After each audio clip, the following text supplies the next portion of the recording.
বিষয়ে এতটা প্রাধান্য পায়নি যে 10টা বিষয়ে রাসূলুল্লাহ সাল্লাল্লাহু আলাইহি সাল্লাম একটি হাদিসের মধ্যে এনেছেন।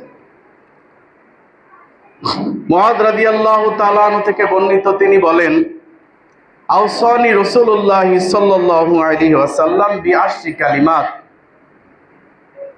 মুআয রাদিয়াল্লাহু তাআলা আনহু বলেন যে আমাকে রাসূলুল্লাহ সাল্লাল্লাহু আলাইহি ওয়াসাল্লাম 10টা বিষয়ে ওসিয়ত করেছেন, 10টা বিষয়ে নির্দেশ করেছেন।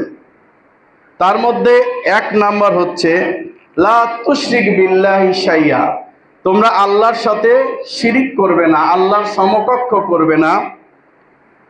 ইন কুতিলতা ওয়া হুররিকতা, যদি তোমাকে হত্যা করে ফেলা হয় অথবা তোমাকে আগুনে জ্বালিয়ে দেওয়া হয় তবুও শিরিক করবে না। 2 নাম্বার ওয়ালা তুআক্কিন্না ওয়ালিদাইক, এবং তুমি তোমার পিতামাতার অবাধ্যতা করবে না। যদিও তোমার পিতামাতা তোমাকে বাড়ি থেকে বের করে দেয়, যদিও তোমার পিতামাতা তোমার সম্পদ থেকে তোমাকে বহিষ্কার করে দেয়, তবু তার অবাধ্যতা করবে না। ওয়ালা তাতরাকুন্না সালাত আমিদাম মুতাআম্মিদান, আর কখনোই ইচ্ছাকৃতভাবে সালাত পরিত্যাগ করবে না, কারণ যেই ব্যক্তি সালাত পরিত্যাগ করে সেই ব্যক্তির উপর আল্লাহর কোনো জিম্মাদারি থাকে না, আল্লাহর কোনো দায়িত্ব থাকে না। ব্যাখ্যায় পরে আসতেছি, আমি 10টা বিষয় আগে বলে নেই।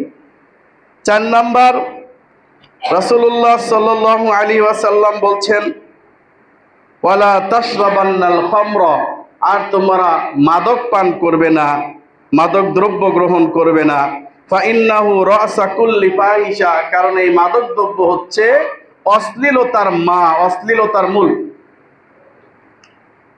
ওয়া ইয়াকা ওয়াল মাসিয়া, আর তোমরা পাপের নিকটবর্তীও হবে না, গুনাহের কাজ করবে না। ফাইন্না বিল মাসিয়াতি হাল্লা সাখতুল্লাহ, কারণ পাপের কাজে আল্লাহ সবচেয়ে বেশি রাগান্বিত হন, ক্ষুব্ধ হন।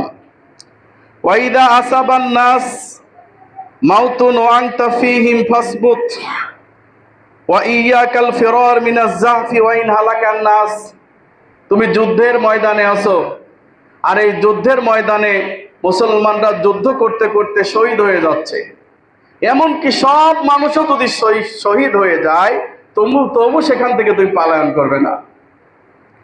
এরপর রাসূলুল্লাহ সাল্লাল্লাহু আলাইহি সাল্লাম বলেন, ওয়াইদা আসাবান নাস মিনাজ জাহফি মিনান নাসি মাউতুন ওয়া আনতা ফীহিম ফাসবুত, আর যদি কোথাও মহামারী তৈরি হয়, করোনা মহামারী, ভাইরাস, বিভিন্ন প্লেগ ইত্যাদি মহামারী হয়, তখন তুমি যদি সেখানে অবস্থান করো, সেখানে দৃঢ়ভাবে অবস্থান করো, মৃত্যু ভয়ে পালায় যাও না। ওয়ানফিক আলা ইয়ালাক মিন তাওলিক, এবং তুমি তোমার পরিবারের জন্য সাধ্য মোতাবেক খরচ করো, অযথা কৃপণতা করে পরিবারটাকে ধ্বংসের মুখে ঠেলে দিও না। ওয়ালা তারফাউ আনহুম আসাক আদাবান, আর তুমি তোমার আদবের লাঠিটা কখনো সরিয়ে ফেলো না। আদবের লাঠি, এই লাঠিটা তুমি তোমার ঘরে টানায় রেখো, যাতে তোমার স্ত্রী সন্তান এই লাঠি দেখে অন্তত মনে করে যে না, এই ঘরে কিছু করলে আমার শাস্তি আছে। আল্লাহ রাসূল সাল্লাল্লাহু আলাইহি ওয়াসাল্লাম বলছেন, এই আদবের লাঠিটা সরিয়ে দিও না। ওয়াকফিহুম ফিল্লাহ, আর সমস্ত বিষয় আল্লাহ সুবহানাহু ওয়া তাআলাকেই ভয় করো, প্রত্যেকটা বিষয়। এই 10টা উপদেশ, 10টা নসিহত এবং 10টা নির্দেশ রাসূলুল্লাহ সাল্লাল্লাহু আলাইহি ওয়াসাল্লাম মুআয বিন জাবালকে দিলেন। আমরা এখান থেকে দেখব, প্রথম যেটা, রাসূলুল্লাহ সাল্লাল্লাহু আলাইহি সাল্লাম বলছেন, লা তুশরিক বিল্লাহি শাইয়া, তুমি আল্লাহর সাথে শিরিক করবে না।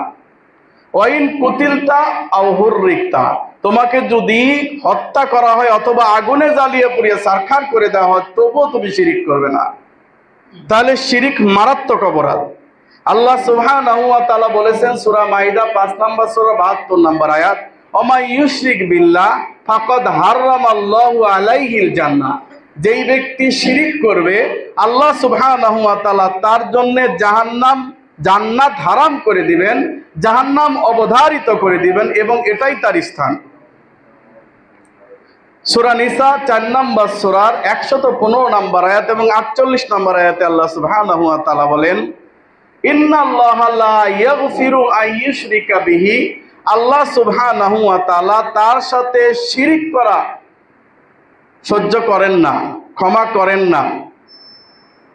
ওয়া ইয়াগফিরু মা দুনা যালিকা লিমান ইয়াশা, এছাড়া এনিথিং এভরিথিং যত পাপ বান্দা করুক না কেন আল্লাহ সুবহানাহু ওয়া তাআলা ইচ্ছা করলে ক্ষমা করে দিবেন। তাহলে শিরিক করলে আল্লাহ ক্ষমা করবেন না। রাসূলুল্লাহ সাল্লাল্লাহু আলাইহি সাল্লাম বলছেন, কেউ যদি তিল পরিমাণ শিরিক করে সে জাহান্নামে যাবেই। আর যদি কেউ তিল পরিমাণ শিরিক না করে মারা যায়, তাওহীদের উপর থাকে, সে জান্নাতে যাবেই। আল্লাহর নবী বলছেন, মা কানা মিনাল আমাল, তার আমল যেটাই থাক না কেন। এখন আমাদের ভিতরে পরিস্থিতি কত ভয়ানক অবস্থা তৈরি হয়েছে চিন্তা করতে পারবেন না। আমি আমার ছোট্ট গবেষণায় যা দেখেছি যে আমাদের মুসলিমদের মধ্যে মুশরিক বেশি। ইহুদি বলেন, খ্রিস্টান বলেন, আর হিন্দু বলেন, বৌদ্ধ বলেন, তার চাইতে সংখ্যাধিক্যের থেকে আমাদের ভিতরে মুশরিক বেশি। মুসলমানদের মধ্যে মুশরিক বেশি, তাও কি ভয়ঙ্কর রকমের মুশরিক। আপনি যদি একজন হিন্দুকে জিজ্ঞাসা করেন, তুমি মূর্তি পূজা কেন করো? মূর্তি কি তোমার গড? মূর্তি কি তোমার ভগবান? মূর্তি কি তোমার আল্লাহ? সে বলবে যে না, এরা ভালো মানুষ ছিল, তো এদের আমরা পূজা করি এই জন্যে যে এরা আমাদের দাবি দেওয়া, এরা আমাদের যা বলছি তাদের কাছে এটা আল্লাহর কাছে পৌঁছে দিবে, জাস্ট এতটুকুই, ঠিক না?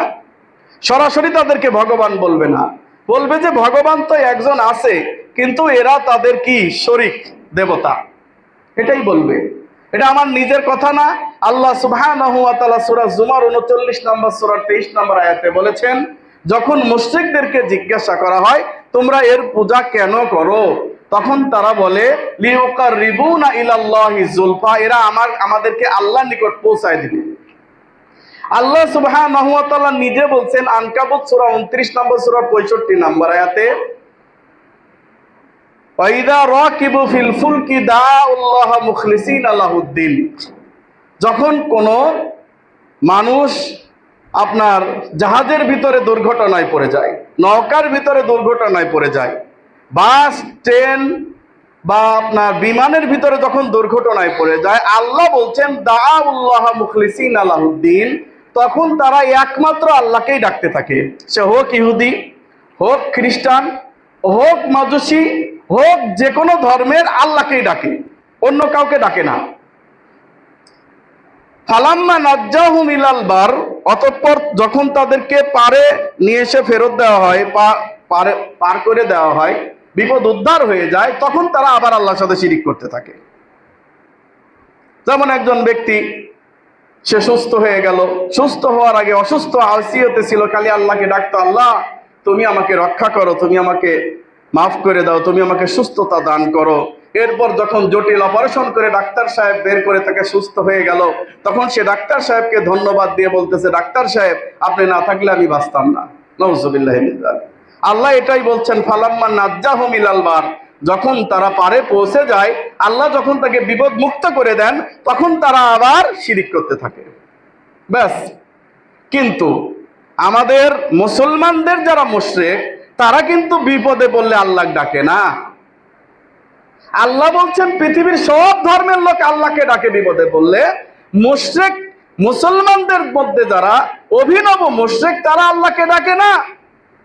জাহাজ ডুবে যাচ্ছে, পানিতে ডুবে যাচ্ছে, তখন বলতেছে ইয়া গাউসে পাক, হে উদ্ধার কর্তা গাউসে পাক আব্দুল কাদের জিলানী আমাকে বাঁচান, বলে না? হ্যাঁ, পীর সাহেব বলে দিয়েছে, বনে জঙ্গলে যেখানেই তুমি বিপদে পড়িবে আমাকে স্মরণ করিয়া লইবে, আমি তোমাদেরকে নিজ গুণে উদ্ধার করিয়া লইব। নাউযুবিল্লাহি মিন যালিক। এই কিছুদিন আগে একজন 2-4-5 বছর আগে একজন প্রেসিডেন্ট ছিল, সাবেক প্রেসিডেন্ট, তিনি শাহজালালের মাজারে গিয়ে আপনারা জানেন যে প্রত্যেকটা দলের মানুষই নির্বাচনের আগে শাহজালালের মাজারে যায়।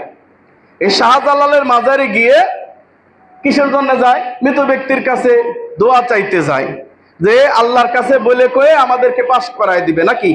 সব দলই যায়, কোনো দলই বাদ নাই, সব দল যায়। যাওয়ার পরে কিন্তু প্রেসিডেন্ট সাহেব তিনিও গেলেন। যাওয়ার পরে তিনি বললেন যে আমাকে তো 2 নেত্রী টানাটানি করে শেষ করে দিল, বাবা বাবা তুমি আমারে বাঁচাও। তো বাবা কি বাঁচাবে, বাবা তো মরে গেছে, ওরা তো মনে করে না ওলি জীবিত। আচ্ছা ঠিক আছে, উনি যখন বের হয়ে চলে আসলেন তখন সাংবাদিকরা জিজ্ঞাসা করলেন, আপনি শাহজালালের মাজারে কি বললেন? তো বলল, আমি বাবার কাছে দোয়া করেছি, বাবা আমার দোয়া কবুলও করেছে। নাউজুবিল্লাহ মিন যালিক। বাবা দোয়া কবুল করতে পারে? বাবা দোয়া কবুল করতে পারে? আরে হিন্দুরা তো বিশ্বাস করে যে অন্তত পক্ষে এরা আমাদের সুপারিশ আল্লাহর কাছে পৌঁছে দেবে, আর মুসলমানের মধ্যে মুশরিক বলছে বাবাই দোয়া কবুল করবে, বাবাই দোয়া কবুল করবে। আপনি যত বড় ইমানদারি হন না কেন, যত বড় তাহাজ্জুদ গুজারি হন না কেন, যত বড় বুজুর্গি হন না কেন, আপনার মধ্যে যদি তিল পরিমাণ শিরিক থাকে তাহলে আপনার জন্য জাহান্নাম অবধারিত, জান্নাত হারাম, এতে কোনো সন্দেহ নেই। আর আপনি যত খারাপই হন না কেন, ফাসিকি হন না কেন, যাই করেন না কেন, যদি আপনার মধ্যে শিরিক না থাকে আপনার জন্য জান্নাত অবশ্যই আছে, এটা কেউ ঠেকাইতে পারবে না ইনশাআল্লাহ। কি বুঝলেন? আজকে আমরা রাজনীতির দোহাই দিয়ে, সমাজনীতির দোহাই দিয়ে, ক্ষমতার লোভে পড়ে একেবারে শিরিক করে চলেছি, একটার পর একটা শিরিক করে চলেছি। আচ্ছা বলেন তো, বাংলাদেশের কোন মুসলমান, আরবের কোন মুসলমান, পৃথিবীর কোন মুসলমান শিয়াদেরকে মুসলিম ভাবে? কেউ তাদেরকে মুসলমান মনে করে না। আচ্ছা একজনকে যদি আপনি মুসলমান না মনে করেন, সেই লোকটার জানাজায় আপনি যেতে পারবেন? না, মনে হয় বুঝাইতে পারি নাই। আপনার বাড়ির পাশে হরিদাস পাল মারা গেছে, আপনি তার জানাজায় যেতে পারবেন? আরে যেতে তো পারবেন না। মুসলমানদের মধ্যে যারা নামাজ সালাত পড়ে না, একেবারেই পড়ে না, তাদের জানাজায়ও যাওয়া যাবে না। আর তো সেখানে আপনি যে ব্যক্তি শিয়া, তাদের আকীদা হচ্ছে যে লানাতুল্লাহু আলাই আবু বকর, ওমর, উসমান, নাউজুবিল্লাহ মিন যালিক। তাদের টয়লেটে পাপোশের মধ্যে লেখা থাকে ওমর, উসমান, আয়েশা, নাউজুবিল্লাহ মিন যালিক। আপনি একটা লোকও দেখাইতে পারবেন না শিয়াদের মধ্যে যারা সাহাবীদেরকে ভালোবাসে। মানে কয়েকজন নাম, মানে আলী রাদিয়াল্লাহু তাআলা আনহু, মিকদাদ, আর একজন আছে আম্মার, এই 3 থেকে 4 জন সাহাবী ছাড়া কোন সাহাবীকে তারা ভালোবাসে না, তো আরো গালি দেয় সব সময়। আর যে ব্যক্তি সাহাবীকে গালি দেয়, যার সম্পর্কে আল্লাহ কোরআনে নাযিল করেছেন রাদিয়াল্লাহু আনহুম ওয়া রাদু আন যালিকা লিমান খাশিয়া রাব্বা, আরে আমি আল্লাহ সাহাবীদের প্রতি রাজি খুশি হয়ে গেছি, তুমি না রাজি খুশির কেডা? যারা আল্লাহকে ভয় করে চলেছে, আমি সাহাবীদের প্রতি রাজি খুশি হয়ে গেছি।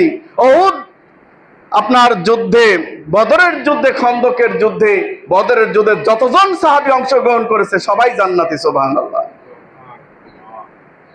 রাসূলুল্লাহ সাল্লাল্লাহু আলাইহি ওয়াসাল্লাম বললেন, আলী দেখো তো, আমাদের মদিনা থেকে একটা সংবাদ চলে যাচ্ছে, একজন নারী আমাদের সংবাদ নিয়ে মক্কায় যাচ্ছে, তুমি তাকে ধরো, তুমি তার কাছে একটা চিঠি পাবে, সেই চিঠিটা নিয়ে আসবে, উদ্ধার করবে।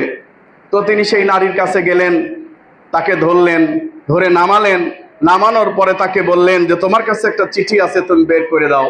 বলতেছে যে না, তুমি আমাকে কোনো মহিলা মানুষ দিয়ে চেক করে দেখো, আমার কাছে কোনো রকম চিঠি নাই। আলী রাদিয়াল্লাহু তাআলা বলছে, হে নারী, তোমার কাছে অবশ্যই চিঠি আছে, কারণ মুহাম্মদ সাল্লাল্লাহু আলাইহি ওয়াসাল্লাম বলেছেন, এ যে কেউ বলে নাই। মুহাম্মদ সাল্লাল্লাহু আলাইহি ওয়াসাল্লাম বলেছে তোমার কাছে চিঠি আছে, মানে অবশ্যই তোমার কাছে চিঠি আছে, বের করে দাও, নাইলে তুমি লাঞ্ছিত হবে। শেষে মহিলা ভয় পেয়ে চিঠিটা মাথার ভিতর খোপার মধ্যে থেকে বের করে দেয়। চিঠিটা লিখেছিল কে? হাতেব ইবনে বালতাহ রাদিয়াল্লাহু তাআলা আনহু, তিনি লিখেছিলেন চিঠিটা। রাসূলুল্লাহ সাল্লাল্লাহু আলাইহি সাল্লাম যখন জানতে পারলেন হাতেব ইবনে বালতা এই চিঠিটা লিখেছে, তখন হাতেব ইবনে বালতার সম্পর্কে ওমর বলতেছে যে আমাকে হুকুম দেন, ওর আমি কল্লা সেট করে দেই। বলতেছে না, থামো ওমর, আমার আল্লাহ বলেছেন যারা উহুদের যুদ্ধে, যে বদরের যুদ্ধে যারা অংশগ্রহণ করেছে, তারা যাই করুক না কেন আল্লাহ তাদের মাফ করে দিয়েছেন, আল্লাহ তাদের জান্নাতি সার্টিফিকেট দিয়েছেন, অতএব তুমি আমি বললেই তো হবে না। হাতেব ইবনে বালতা বললেন যে আল্লাহ রাসূল, আসলে আমি চিঠিটা পাঠিয়েছিলাম এই কারণে মক্কায় আমার কিছু আত্মীয় স্বজন আছে, যাতে করে মুশরিকরা তাদের সাথে ভালো আচরণ করে, জাস্ট এই কারণে আমি ঈমান হারা হই না ইয়া রাসূলুল্লাহ, ইয়া হাবিবাল্লাহ। সুবহানাল্লাহ বিহামদিহি সুবহানাল্লাহিল আযীম। তাহলে কি বুঝলেন যে সাহাবীদের মর্তবা মর্যাদা কত বড়। তাদের ভিতরে, শিয়াদের ভিতরে এখন বর্তমান যেটা আছে সেটা ইসনা আশারিয়া, 12 ইমামে বিশ্বাসী। 12 ইমামের মধ্যে একজন ইমাম আছে জাফর সাদিক। জাফর সাদিক নামে একজন ইমাম আছে, এবং তারা এই ইমামকে পাওয়ার জন্য প্রতিদিন ওই আপনার এই পাহাড়ের সামনে যায়। সন্ধ্যার সময় গিয়ে বলে, ইয়া মাওলানা উখরুজ ইয়া মাওলানা, হে আমাদের অভিভাবক আপনি বের হয়ে আসেন। এভাবে কিয়ামত পর্যন্ত ওরা বলতেই থাকবে।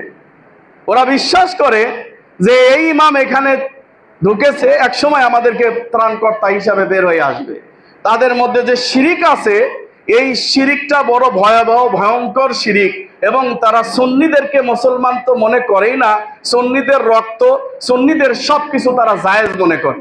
এখন বলবেন যে ইরান তো আমেরিকার মতো পরাশক্তিকে একেবারে কুপকাত করে দিয়েছে। হ্যাঁ, একজন ইহুদি, একজন খ্রিস্টান যদি আমেরিকার বিরুদ্ধে যুদ্ধ করে, জালেমের বিরুদ্ধে যুদ্ধ করে, আমি তার সাপোর্ট নিতে পারি। কারণ অত্যাচার করলে, জালেম যদি অত্যাচার করে, জালেম সে যেই হোক না কেন, সে যদি মুসলমান হয় তার পক্ষ নেওয়া যাবে না। আর মাজলুম সে যদি ইহুদি খ্রিস্টান হয়, অমুসলিম হয়, তার পক্ষ নিতে হবে। এটা তো আমাদের নীতি। অবশ্যই আমরা তাকে ধন্যবাদ জানাইছি, এবং ঠিক আছে, যেহেতু আমেরিকার বিরুদ্ধে কেউ কথা বলতে পারে না, তারা ভালো কাজ করছে, এটা আমরা মানি, সমস্যা নাই। কিন্তু তার অর্থ এই যে তার জানাজায় অংশগ্রহণ করতে হবে? হ্যাঁ, রাসূলুল্লাহ সাল্লাল্লাহু আলাইহি সাল্লামের কোন সাহাবী জানাজা 3 মাস 6 মাস পর হয়েছে, এরকম কোন প্রমাণ আছে? হ্যাঁ, কোনো প্রমাণ নাই। রাসূলুল্লাহ সাল্লাল্লাহু আলাইহি সাল্লাম বলছেন, দ্রুত তোমার ভাইয়ের জানাজা আদায় করো, যাতে সে ভালো লোক হলে সে যেন তার স্থানে গিয়ে পৌঁছতে পারে, আর খারাপ হলে লোক হলে তোমাদের ঘাট থেকে এই জঞ্জাল বিদায় করে দিলা। তো এই পরিস্থিতিতে আজকে ইসলামকে যারা প্রমোট করে, আমি তো সব সময় বলি যে ওখানে ইসলাম নামটা কেটে দিয়ে শুধু জামাত রাখতে হবে, অন্যকে রাখলে এটা ইসলামের সাথে হাসি মশকরা ঠাট্টা করা হবে। এটা কখনো ইসলাম হতে পারে না। ইসলাম কখনো মুশরিকের জানাজায় যেতে পারে না। হ্যাঁ, গণতান্ত্রিক দল হিসাবে তারা ভালো সব দলের চাইতে, এটা আমি বলি, আগে বলি, এখনো বলি। কিন্তু ইসলাম যেন সেখানে নাম না নেওয়া হয়, ইসলামের অমর্যাদা, ইসলামের সম্মান যেন ক্ষুণ্ণ তারা না করে, এ ব্যাপারে আমাদেরকে সজাগ দৃষ্টি রাখতে হবে, এবং এই আকীদা থেকে আমাদেরকে বের হয়ে আসতে হবে। লা তুশরিক বিল্লাহি শাইয়া, তুমি আল্লাহর সাথে শিরিক করবা না। ইন কুতিলতা হুররিকতা, তোমাকে যদি জ্বালিয়ে দেওয়া হয়, পুড়িয়ে দেওয়া হয়, তোমাকে যদি হত্যা করা হয়, হ্যাঁ, তবে রাসূলুল্লাহ সাল্লাল্লাহু আলাইহি ওয়াসাল্লাম বলেছেন, যার বুকের ভিতর ঈমান আছে কিন্তু অত্যাচার অনাচার এমন ভাবে স্টিম রোলার চালাচ্ছে, শেষে সে কুফরি বাক্য বলতে বাধ্য হয়েছে মুখে, এ কারণে তার ঈমান নষ্ট হয়ে যাবে না, কারণ তার অন্তর ঈমান আছে। আল্লাহ রাসূলের এক সাহাবীর সঙ্গে এমন ঘটনা ঘটেছিল। সুতরাং কিন্তু যেই ব্যক্তি এরপর ইস্তেকামাত থাকবে যে আমি মারা যাই, যাব, শহীদই হব, আমাকে জ্বালিয়ে দিক, আমাকে পুড়িয়ে দিক, আমি শিরকে কখনো মেনে নেব না, সে হচ্ছে সর্বোত্তম, তাতে সন্দেহ নাই। কিন্তু কেউ জীবন বাঁচানোর জন্য যদি অন্তরে ঈমান রেখে মুখে কুফরি বাক্য বলে, এই কারণে সে কাফের হয়ে যাবে না। এবার আসেন, ওয়ালা তুআক্কিন্না ওয়ালিদাইক ওয়া ইন আমারাকা আন তাখরাজা আহলাকা ওয়া মালাক, তোমরা তোমাদের পিতামাতার আনুগত্য করো, পিতামাতার কথা মানো, যদিও সেই পিতামাতা তোমাকে তোমার পরিবার থেকে, বাড়ি থেকে বের করে দেয়, তোমার ধন সম্পত্তি থেকে তোমাকে মাহরুম করে দেয়, বঞ্চিত করে দেয়, তবুও পিতামাতার আনুগত্য নষ্ট করা যাবে না। কারণ আল্লাহ বলছেন, ওয়াকাদা আল্লা তা'বুদু ইল্লা ইয়াহু ওয়া বিল ওয়ালিদাইনি ইহসানা। সূরা বানী ইসরাঈল 17 নম্বর সূরা 23 নম্বর আয়াত। আল্লাহ বলেন, আমি আল্লাহর ইবাদত করার পরে আমি আল্লাহ ফয়সালা করে দিয়েছি, তোমরা আল্লাহর ইবাদত করার পরে তোমরা তোমাদের পিতা মাতার সাথে হুসনে সুলুক করো, ভালো ব্যবহার করো, উত্তম আচরণ করো। এমনকি তারা কষ্ট পায়, শব্দটা পর্যন্ত উচ্চারণ করবে না। পিতা মাতার সামনে তুমি কখনো শব্দটা পর্যন্ত উচ্চারণ করবে না। বিরক্তি ভাবে তোমার পিতা মাতার সামনে কখনো তুমি উপস্থাপন করবে না। তুমি তার চোখের সামনে তাকানোর সাহস তোমার নাই। কারণ সে তোমার পিতামাতা। সে যত খারাপই হোক, সে যতই অন্যায় করুক তোমার প্রতি, তুমি তোমার দায়িত্ব, তুমি তোমার আনুগত্য তার থেকে তুমি সরিয়ে নিতে পারবে না।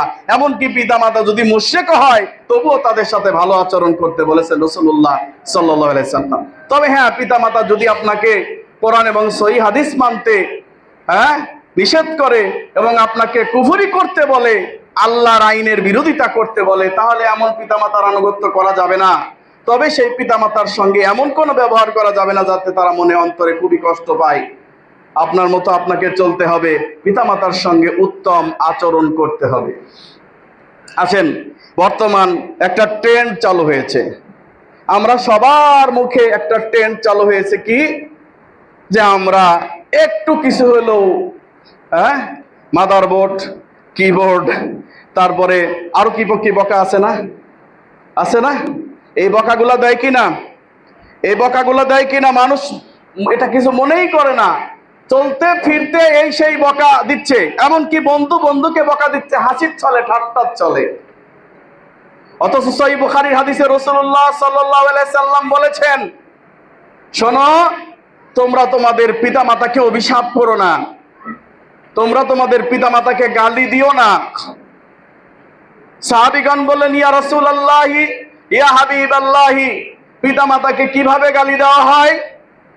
তখন রাসূলুল্লাহ সাল্লাল্লাহু আলাইহি সাল্লাম বললেন, তুমি যখন অন্যের পিতামাতাকে গালি দিচ্ছ, কথা কিন্তু বোঝার চেষ্টা করবেন, তুমি যখন তোমার বন্ধুর পিতামাতাকে গালি দিচ্ছ, অমকের পুত তমকের পুত, মাদারবোর্ড কিবোর্ড বলে গালি দিচ্ছ, তখন এই গালি দেওয়ার কারণে, আমি ওটা মুখে নিতে পারতেছি না তাই একটু শব্দ পাল্টায় দিলাম, এই গালি দেওয়ার কারণে তুমি যে গালি দিলা, ওটা তুমি ওর পিতাকে গালি দাও নাই, তোমার পিতাকে গালি দিয়েছো। তুমি যে তার মাকে অমকের পোলা তমকের পোলা খনিকের পোলা বললা, এই বলার কারণে তুমি তার মাকে গালি দাও নাই, তোমার মাকে গালি দিয়েছো। অতএব সাবধান, সাবধান, পিতা মাতাকে আপনি গালি দিবেন না। পিতা মাতাকে তো সরাসরি গালি দেওয়া যাবে না, যাবে না, এমনকি অন্যের পিতা মাতাকেও গালি দেওয়া যাবে না। যদি দেন তাহলে নিজের পিতা মাতাকে গালি দেওয়া হয়, নাউজুবিল্লাহি মিন যালিক। পিতা মাতা বেঁচে থাকতে তাদের আনুগত্য করতে হবে, তাদের সেবা শুশ্রূষা করতে হবে, তাদের যা যা দায়িত্ব সেই দায়িত্ব আপনি পালন করতে কার্পণ্য করবেন না। এক ভাই আমাকে প্রশ্ন করলো যে, আচ্ছা, আমার পিতামাতার প্রতি হক বেশি নাকি আমার সন্তান এবং আমার বিবির প্রতি হক বেশি? কি উত্তর দিব? দুটোই তো গুরুত্বপূর্ণ জায়গা। আমি বললাম যে আপনার পিতামাতার প্রতি আপনার হক বেশি। দলিল?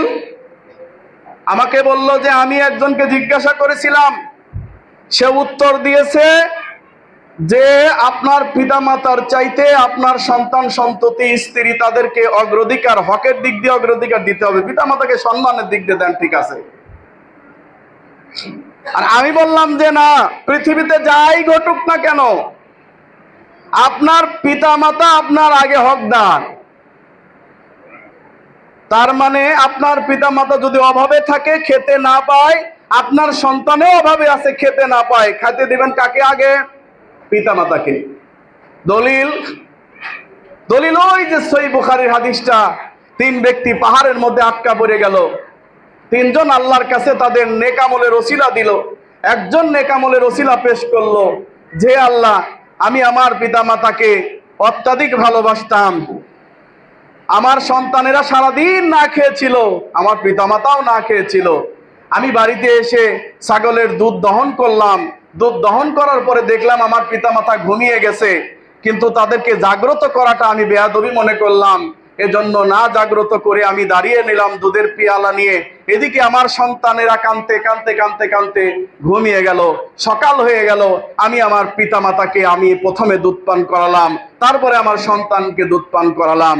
হে আল্লাহ, তোমার কাছে যদি এটা নেক আমল মনে হয় তাহলে এই পাথরটাকে একটু সরিয়ে দাও। আল্লাহ সুবহানাহু ওয়া তাআলা এই নেক আমলের ওসিলায় পাথর একটু সরিয়ে দিলেন। হাদিসটা শোনেন নাই? তাহলে এখানে কি বোঝা গেল? পিতামাতা আগে হকদার। এক ব্যক্তি এসে আল্লাহর নবীকে বলেন, ইয়া রাসূলুল্লাহ, হাবিবাল্লাহ, আমি আমার টাকা পয়সা ইনকাম করছি, এত টাকা পয়সা এটা এটা করছে, আমার পিতা সব নষ্ট করে দিল। আমার টাকা পয়সা সব উড়ায় নষ্ট করে দিল আমার পিতামাতা। তখন রাসূলুল্লাহ সাল্লাল্লাহু আলাইহি ওয়াসাল্লাম বলছেন, নষ্ট করলো মানে বলো কি তুমি?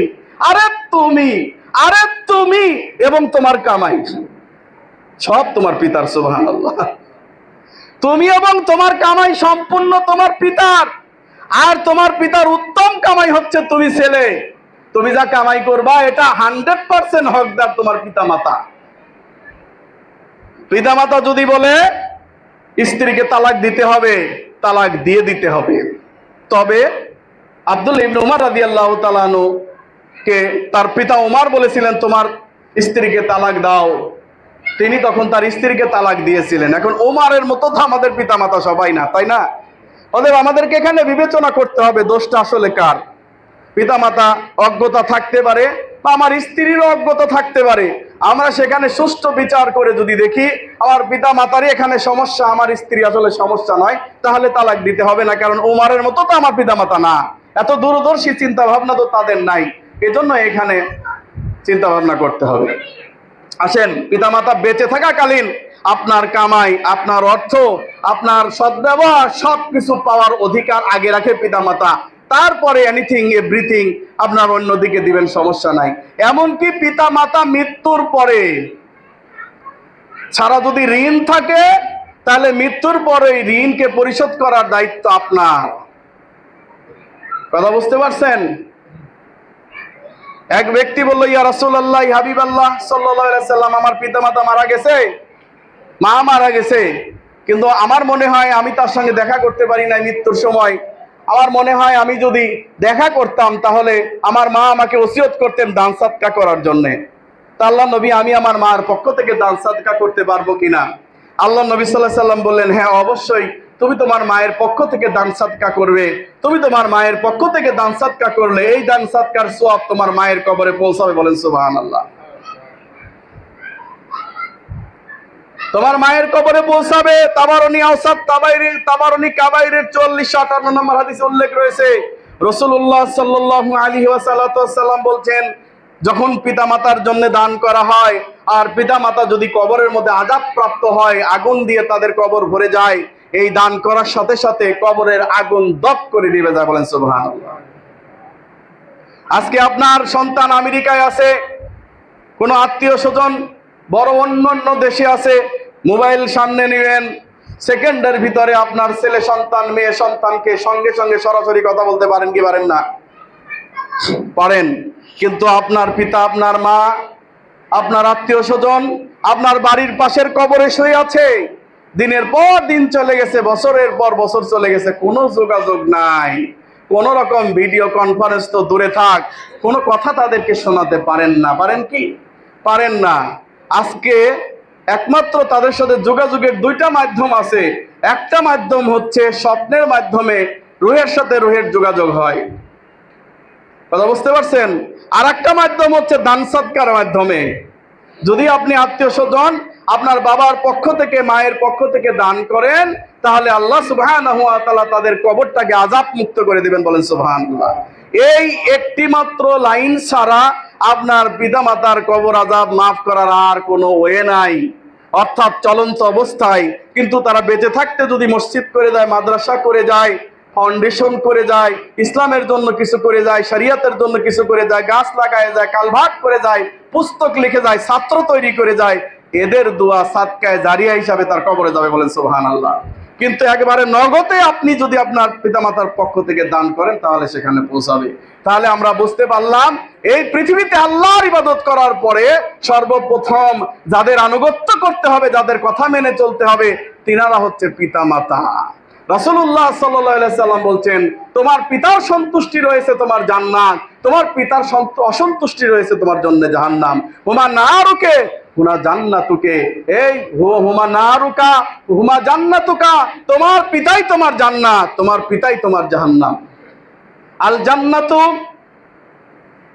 আকদামি ফি উম্মুহাত, তোমার মায়ের পায়ের নিচে, তাহতা আকদামি উম্মুহাত, তোমার মায়ের পায়ের নিচে তোমার জান্নাত রয়েছে। বলেন সুবহানাল্লাহ।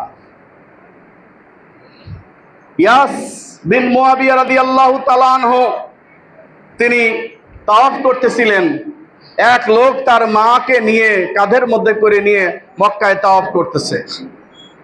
তখন ইয়াজ বিন মুয়াবিয়াকে এই লোক বলতেছে যে, হে ইয়াজ বিন মুয়াবিয়া, আল্লাহর সৎ বান্দা, আমার মা আমাকে জীবনে যতটা কোলে রেখেছে তার চাইতে বেশি আমি তাকে বহন করেছি, তাকে কোলে করে নিয়েছি, তাকে আমি কাঁধে করে নিয়ে চলেছি। আমি আমার মায়ের উষ্টি, আমি আমার মায়ের বাহন। আমি সবসময় মাকে কাঁধে করে করে নিয়ে তাওয়াফ করেছি, বিভিন্ন জায়গায় মাকে কাঁধে করে নিয়ে নিয়ে চলেছি। হে ইয়াজ বিন মুয়াবিয়া, আমি কি আমার মায়ের হক আদায় করতে পেরেছি? ইয়াজ বিন মুয়াবিয়া বললেন, কি বলো তুমি? আরে তোমার মা যখন তোমার ভূমিষ্ঠ হওয়ার সময় উ করে কান্না করেছিল, কষ্ট পেয়েছিল, ওই একটা উ আওয়াজের যে কষ্ট, সেই কষ্ট তোমার সারা জীবন দিয়ে সেবা করেও তুমি তার হক আদায় করতে পারবে না। বলেন সুবহানাল্লাহ। একটা মানুষের যখন একটা হাড্ডি ভেঙে যায় সে কতটা কষ্ট পায় বলেন? তাকে রাখাই যায় না, তাকে নিয়ে যে ইনজেকশন দিতে অজ্ঞানের, নাইলে তার অবস্থা খুব খারাপ হয়ে যায়। আর আপনি জানেন কি, একজন মানুষ স্বাভাবিকভাবে 30 থেকে 35 ইউনিট পর্যন্ত যন্ত্রণা সহ্য করতে পারে, কিন্তু আমার মা যখন আমাকে ভূমিষ্ঠ করান তখন তিনি একসাথে 57+ ইউনিট ব্যথা সহ্য করেন। সুবহানাল্লাহ। বিজ্ঞানীরা বলছে একসাথে শরীরের 20 জোড়া হাড্ডি, একসাথে শরীরের 20 জোড়া হাড্ডি ভেঙে গেলে মানুষ যতটা কষ্ট পায়, সন্তান ভূমিষ্ঠ করার সময় আমার মা ততটা কষ্ট পায়। সুবহানাল্লাহ, সুবহানাল্লাহ আযীম। সেই মাকে তুমি কষ্ট দিচ্ছ, সেই মাকে তুমি গালি দিচ্ছ, সেই মায়ের সঙ্গে তুমি খারাপ আচরণ করছো। যেই পিতা তোমাকে সারা জীবন নিজে না খেয়ে তোমাকে খাইয়েছে, সেই পিতার সঙ্গে তুমি অন্যায় আচরণ করছো। আল্লাহ এটা মেনে নিবে না। তুমি যত বড়ই বুজুর্গ হও না কেন, তুমি যত বড়ই আলেম হও না কেন, তুমি তোমার পিতা মাতার সঙ্গে ভালো ব্যবহার না করলে তোমার জাহান্নাম নিশ্চিত।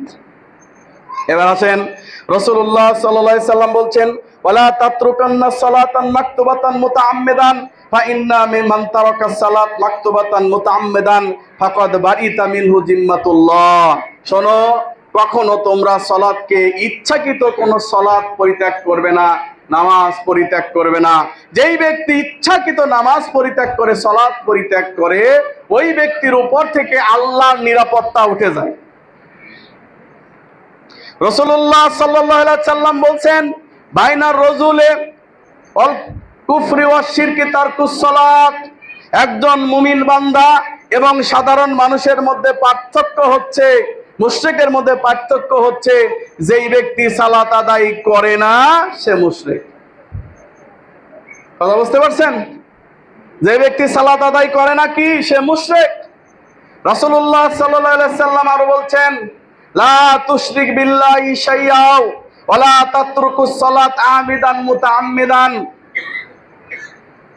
ফাইন তারাকাস সালাত ফাকাদ কাফারা।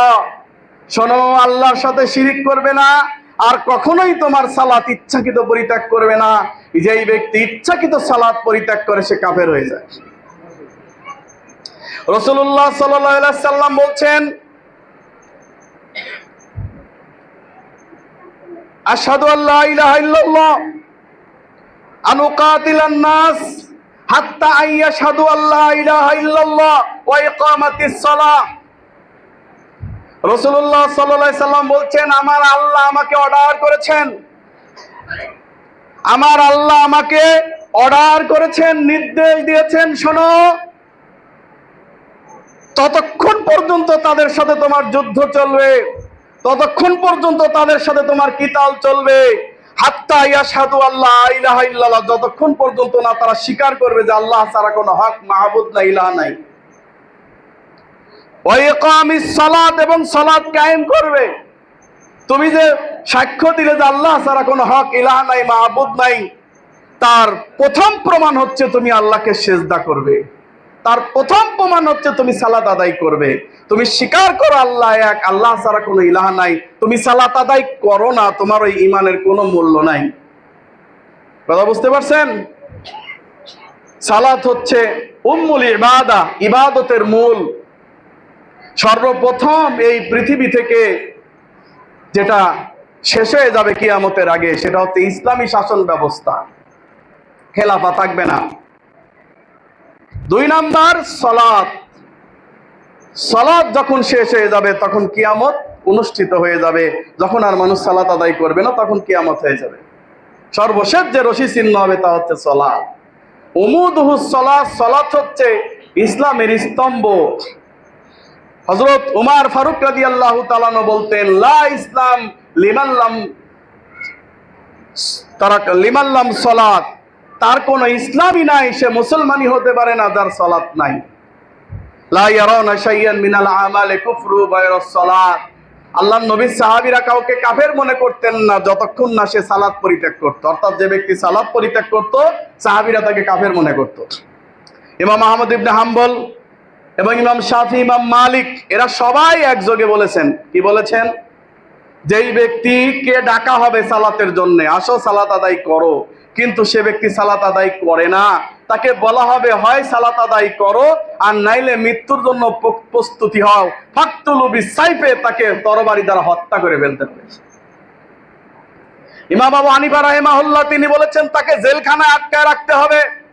যতক্ষণ পর্যন্ত সে সালাত পড়বে না ততক্ষণ পর্যন্ত তাকে জেল থেকে মুক্তি দেওয়া যাবে না।